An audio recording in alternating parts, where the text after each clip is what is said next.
Good morning. I'm Umberta Telefener, the corresponding author of the article who is called Strategizing the State of Art in the Milan Approach. Here we are. Hello, I'm Dr. Elia Ticozzelli, and I am the co-author of this article, and thank you for watching this video. I'm going to tell you why you should read it. We will speak about strategizing. And when people talk, especially abroad, about strategizing, they say it's directive, it's a non-ethical stance, is not coherent with nowadays. In our article, instead, we say, and we think very strongly, that is not possible in therapy not to be strategic. And because we need directions and goals, we have an internal dialogue with ourselves that is constant. And we make constant decisions every second on situations that are unpredictable and problems that are undeterminable.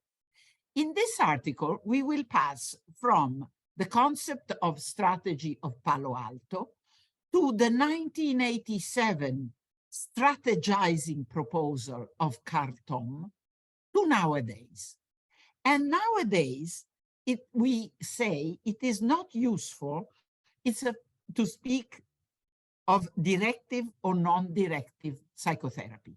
It is a false problem. We cannot not communicate. We exercise some influence on one hand. On the other hand, it is the individual, our client, that chooses what to accept of what we say. So we seem in a kind of paradox.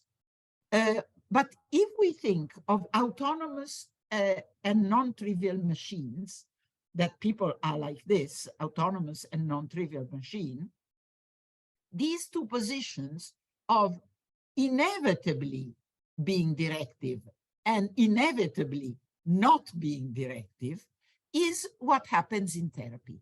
But it happens only if we take a double position stance, if we cohabit and we recognize two levels at which we function contemporarily, one of context and one of relationship. And this we will try to explain in our article. Elia, your turn. Yeah, this article was born when, almost by chance, I stumbled across some fascinating lessons by the botanist Stefano Mancuso on how plants develop strategy to reach a specific goal in their development.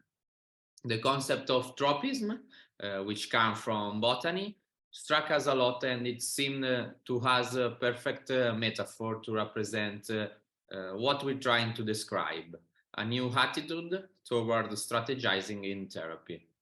I think this article could be interesting for those who, like us, are working a second-order cybernetic epistemology and constructivist or constructionist philosophy, where directive intervention by the therapist are deemed impossible. I hope this stimuli can be useful and interesting for colleagues, and that metaphor of tropism can be useful. In fact, as Bateson talks, as metaphor is the best way to know the world. For me, I leave the floor again to Dr. Telefener, and we can say thank you to watch this video to everyone. Yes, please. So, therapy as second order and tropism as a fantastic metaphor of what we usually do as plants.